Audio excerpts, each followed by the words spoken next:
It was a peaceful gathering with a single demand: a referendum to end President Nicolás Maduro's government in a country that's being described by some as a political, economic and social time bomb. I will take to the streets until Maduro leaves or until we revoke him, because I can't live without food, without medicines, and have to queue for hours. The people of Venezuela are enduring a crisis without parallel in the country's history.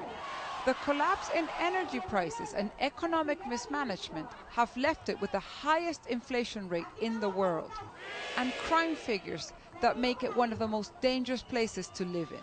Earlier this month, Venezuela's opposition collected close to 2 million signatures on the first of 3 steps needed to activate a recall referendum.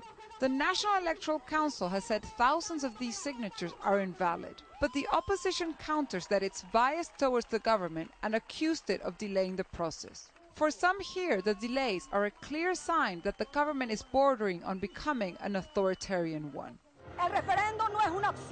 The referendum is not an option.